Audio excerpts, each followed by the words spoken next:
kisah beberapa waktu lalu di Jakarta, ini kisah nyata. Ada satu anak mahasiswa kita, orang Indonesia, tinggal di Amerika, semua temannya orang ateis. Nggak ada Tuhannya. Dia pulang Jakarta, sudah mulai terpengaruh. Dia bilang sama ayahnya, ayah, saya punya 3 pertanyaan dalam Islam. Kalau ada yang bisa jawab, ada ustadz bisa jawab, saya tetap Islam. Kalau tidak, saya murtad. Kata ayahnya, coba tanya saya dulu nak. Baik, anak ini mulai bertanya. Yang pertama ayah, katanya dalam Al-Quran ayah, iblis itu diciptakan dari api. Benar ayah? Benar. Baik, Al-Quran juga menceritakan ayah, bahwasanya iblis nanti hari kiamat masuk ke neraka. Neraka itu isinya api ayah. Benar ayah? Benar.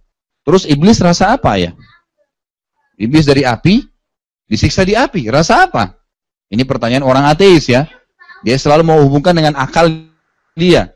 Ingat, akal mengikuti wahyu. Bukan wahyu ikuti akal. Karena manusia nggak tahu. Bapak Ibu kalau minum air, ini saya minum ini. Saya nggak tahu yang mana tegukan saya jadi air seni, yang mana bagian dari komponen darah saya nanti kan. Kue yang saya makan ini saya nggak pernah tahu yang mana jadi kotoran, yang mana jadi nutrisi tubuh kan. Itu di badan kita nggak pernah tahu. Bagaimana kita mau bicara tentang wahyu Allah? Nggak nyambung gitu kan. Jadi di sini kita banyak sekali yang kurang gitu. Baik, ayahnya nggak bisa jawab, nggak ada ilmunya. Masalah iblis nih.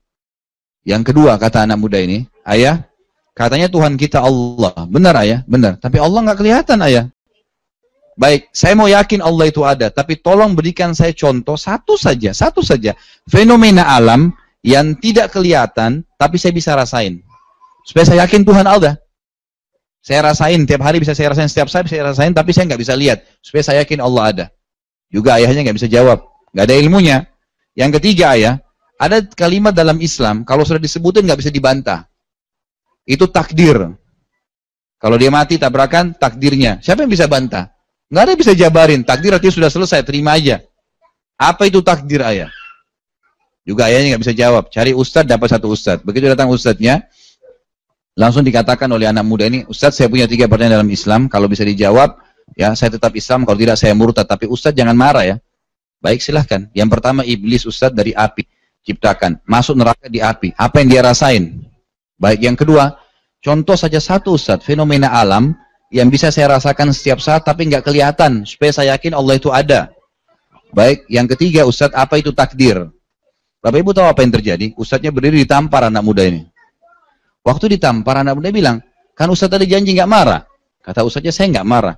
Tamparan saya ini, jawaban atas 3 pertanyaanmu. Anak muda ini bilang, bagaimana Ustadz, tolong rancikan. Ya. Baik, kata Ustadznya, masalah pertama iblis. Saya ingin tanya, pipi kamu komposisinya apa? Kulit, daging, sama tulang. Tangan saya? Kulit, daging, sama tulang. Waktu saya tampar sakit nggak? Sakit. Begitu juga iblis hari kiamat. Dijawab secara rasional, karena dia rasional, gitu kan? Baik. Yang kedua fenomena alam yang bisa dirasakan tapi nggak kelihatan. Kata ustadznya, waktu saya tampar, kamu rasa apa? Dia sakit ustadz. Kata ustadznya, kamu bisa rasa itu? Dia bilang ya. Kamu bisa lihat? Nggak bisa. Begitu juga Allah. Dari mana semua ini? Malam, siang, matahari, bulan, bintang, manusia, beragam macam kulit, bahasa, segala dari mana? Ada nggak yang pernah mengaku sebagai Tuhan dan mengakui bisa begitu? Nggak bisa. Fir'aun cuma bilang saya Tuhan. Begitu tenggelam di Laut Merah nggak bisa buat apa-apa. Namrud ngaku Tuhan, didatangi lalat mati, gitu. Nggak bisa buat apa-apa. Maka tadi apa? Sakit itu contoh fakta, nggak bisa dilihat tapi dirasain kan? Berarti ada hal-hal yang kita tidak bisa lihat dengan panca indera tapi ada, kan gitu. Rasa lapar, rasa haus, rasa sakit, rindu, ya sedih, semua nggak bisa dilihat tapi dirasain keberadaannya. Baik, yang ketiga masalah takdir. Kata ustadznya, pernah nggak kau berpikir ketemu saya hari ini dan saya tampar kamu? Dia bilang nggak pernah. Itulah takdir. Gitu. Ini jawaban rasional untuk orang yang ateis, gitu kan? Baik, saya jawab secara wahyu ya. Kenapa Allah nggak kelihatan? Jawabannya Bapak Ibu sekalian ini 2-3 menit ke depan lah. Kita jelasin masalah hadis ini luar biasa ini. Kalau Anda lihat di YouTube ini paling banyak komentarnya masalah hadis ini nih. Banyak orang yang sadar gara-gara hadis ini gitu. Jadi jawabannya ada pada saat Bapak Ibu lagi sholat. Kita kalau takbir bilang apa? Allahu Akbar. Allah Akbar. Akbar ini dalam bahasa Arab namanya siga mubalaghah. Sesuatu yang melampaui batas. Misal, orang Arab kalau bilang Karena Al-Quran turun dalam bahasa Arab, kita pelajari dalam bahasa Arab ya. Kalau orang Arab lihat benda besar, dia mengatakan kabir. Tapi kalau ada benda lebih besar lagi, bukan lebih besar, sangat besar di mata dia, nggak ada lebih besar daripada itu, dia mengatakan akbar. Sama bahasa Arab kecil itu sogir. Kalau kecil sekali, dia lebih kecil di mata dia, dia mengatakan asgar. Gitu kan? Kalau kita mengatakan dalam bahasa Arab, Allahu Akbar, ikrar kita adalah Allah Maha Besar. Nggak ada lebih besar lagi daripada itu. Gimana memahami kalimat ini? Jawabannya dalam hadis Nabi SAW. Kata Nabi SAW, perumpamaan bumi yang kalian tinggali ini, dibandingkan langit pertama yang ada di atas kepala kalian, itu hanya seperti cincin yang dibuang di padang pasir. Bapak Ibu cabut cincinnya, lempar di padang pasir, kelihatan nggak? Sudah nggak kelihatan. Karena padang pasir ini terlalu luas. Makanya Bapak Ibu keliling-keliling di muka bumi ini, mau di Amerika, mau di Saudi, mau di sini, Australia, di mana-mana, tetap saja tidak ada ujungnya langit kan? Nggak bakal bisa kita temukan. Karena luasnya langit itu. Dan Allah katakan dalam surah Al-Mulk ayat 3, A'udzubillahi minasyaitonirrajim, alladzi khalaqa sab'a samawatin tibaqa. Allah yang menciptakan langit itu 7 lapis, sab'a samawatin tibaqa itu susun. 1, 2, 3, 4, 5, 6, 7, bumi di bawah sini. 7 lapis langit di atas kepala kita nih. Baik, kita baru jelaskan langit pertama ya. Besarnya seperti padang pasir, kita seperti cincin tadi. Dan itu terbukti secara ilmiah. Saya yakin Bapak Ibu pernah belajar di pelajaran IPA ya. Waktu kita masih SD, SMP itu kan ada. Saya punya teman dekat, dosen di UI, pernah ikut dengan saya waktu saya lagi piknik dakwah ya ke beberapa wilayah di Indonesia. Dia ikut dengan saya kebetulan, dia hobi sekali mendengarkan ceramah, sampai ikut gitu. Dan dia bilang, waktu saya jelasin masalah hadis ini, dia bilang, Ustadz, para ilmuwan itu di abad ke-17, abad 17 sampai abad 18 gitu kan, 1800-an, itu mengira matahari itu adalah planet terbesar di alam jagat ini. Dan mereka tidak mengatakan tidak ada lagi yang lebih besar daripada matahari di alam penuh semesta ini. Dan bumi ini, matahari itu jutaan kali lebih besar daripada bumi. Gitu kan? Ini jawaban para ilmuwan. Dan dia bilang, ilmuwan dikagetkan di abad 19 dan terutama sekarang abad 20-an ini, itu sudah luar biasa. Mereka kaget ternyata di alam semesta ini ada miliaran matahari dan planet-planetnya. Jadi bukan, ini kan kita matahari dengan planet termasuk adanya bumi sampai ke Pluto kan gitu. Ada ternyata miliaran matahari dengan planet-planetnya di sana di langit. Jaraknya sekian juta tahun dari bumi. Gitu. Jumlahnya nggak terhitung. Miliaran bintang gitu kan. Itu luar biasa. Dan semua Bapak Ibu sekalian ini ada di bawah langit pertama. Semua ilmuwan mengatakan, yang kafir ataupun yang muslim, mengatakan mustahil ada manusia bisa pegang langit dengan tangannya. Dari sini aja ke Pluto, Bapak Ibu sekalian. Saya pernah baca buku anak saya kelas 2 SD, Ilmu Pengetahuan Alam. Pas dulunya alam semesta. Ditulis itu, jarak antara bumi dengan Pluto itu 274 tahun. Fakta ilmiahnya ya.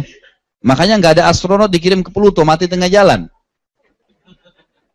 274 tahun, bayangin tuh. Nggak mungkin. Manusia cuma bisa pakai alat. Oh, di sana ada ini ya, komposisinya ini ya, dan seterusnya. Cuman itu kan. Itu sebatas kita. Semua itu di bawah langit pertama. Nabi SAW melanjutkan dalam hadis, dan ini wahyu yang disampaikan, gitu kan? Kata Nabi SAW, di atas langit pertama ada langit kedua. Besarnya langit kedua itu, digabung antara langit pertama sama bumi, hanya seperti cincin dibuang di padang pasir. Bagaimana tuh langit kedua yang di atasnya gitu? Di atasnya lagi langit ketiga, langit kedua, satu dan bumi, digabung tiga-tiga hanya seperti cincin di padang pasir. Sampai langit ketujuh. Langit ke-6, 5, 4, 3, 2, 1, 6 lapis langit dengan satu bumi, dibanding langit ke-7 hanya seperti cincin dibuang di padang pasir. Pertanyaan kecil Bapak Ibu sekalian, kita di mana nih? Ya, aneh kan? Kalau ada manusia nolak ada Tuhan, apalagi ngaku Tuhan. Di Kalimantan pernah ada tuh ngaku Tuhan. Luar biasa gitu. Sampai sudah meninggal orangnya, Tuhannya bisa mati gitu. Langit ini Bapak Ibu sekalian, dalam keyakinan kita sebagai muslim, itu tidak kosong, ada penghuninya. Bapak Ibu mau tahu hadisnya, ada hadis Bukhari, waktu Nabi SAW sedang mi'raj ke langit, gitu kan, beliau mengatakan, waktu saya sedang mi'raj ke langit, mau menerima perintah sholat, saya melewati 7 lapis langit itu, dan setiap saya lewati langit tersebut, demi Allah, demi jiwaku, maksudnya demi Allah ya, tidak ada tempat ukuran 4 jari manusia di langit yang saya lalui, kecuali ada malaikat yang sedang sujud atau ruku, penuh dengan malaikat. Nggak ada jarak 4 jari loh ini. Antara saya sama Pak Awud saja ini masih sudah setengah meter gitu kan. Antara rumah kita dengan rumah tetangga masih banyak jauh jaraknya. Manusia kalau dikumpulin semua, mungkin Indonesia aja sudah bisa nampung, kan gitu. Itu bumi ini masih banyak kosong. Di langit itu 4 jari nggak ada yang kosong, kata Nabi SAW, penuh dengan malaikat. Dan perlu Bapak Ibu tahu, dalam rukun iman kita, iman kepada malaikat setelah iman kepada Allah itu, malaikat ini Bapak Ibu sekalian ada namanya ismul fardi, ada ismul jins. Ada nama individu seperti Jibril, Mikail, Israfil. Tidak ada Jibril lain, tidak ada Mikail lain, tidak ada Israfil lain. Ada malaikat namanya nama kelompok, ismul jins. Jadi nama dia, nama kelompok, di bawahnya ada miliaran malaikat. Seperti Raqib dan Atid. Kalau manusia, setiap manusia ada Raqib dan Atidnya, sekarang jumlah manusia 5 miliar. Berapa Raqib dan Atid? 10 miliar. Otomatis double gitu kan. Atau 5 miliar. Sama malaikat maut. Kalau ada 1 juta orang mati karena tsunami, 1 juta malaikat yang cabut ruhnya. Mungkar dan nakir di kuburan. 1 juta orang di Amerika ada yang mati, di Australia ada yang mati, di Indonesia ada yang mati. Malaikat mungkar nakir di kuburan itu banyak. Di bawah mungkar ada banyak malaikat, di bawah nakir ada banyak malaikat. Nama kelompok. Jadi menghitung. Itu kan Bapak Ibu bisa nanti pulang baca terjemahan. Itu ada surah Al-Buruj, Al-Ma'arij, semua menceritakan tentang masalah malaikat ini. Ada bahasan sendiri. Intinya malaikat penuh di langit itu. Kata Nabi SAW, di langit ke-7 ada Baitul Ma'mur.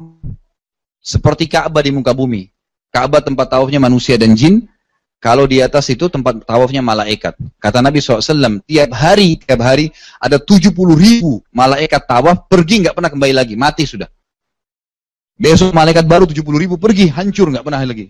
Karena malaikat juga dimusnahkan oleh Allah. Gitu kan? Semua, tapi diciptakan setiap hari. Terus 70.000 terus. Nggak pernah habis.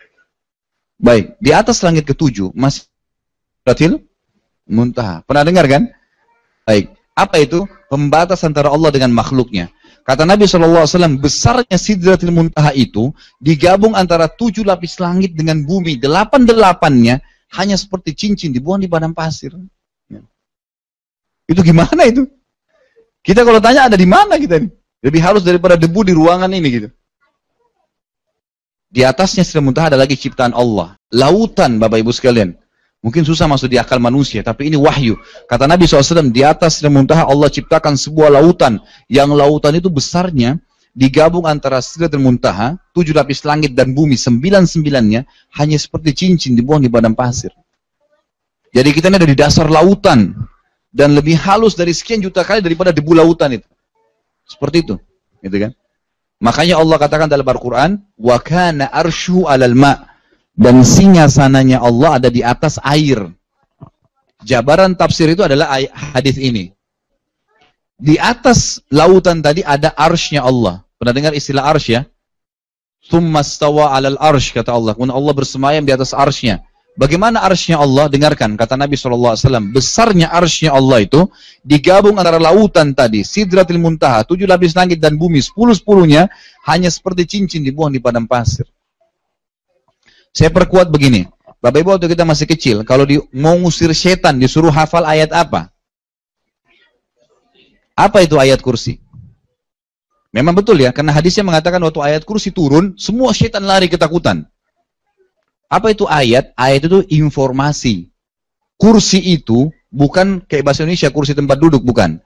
Kursi itu dalam bahasa Arab, Bapak Ibu sekalian, adalah pijakan kaki raja.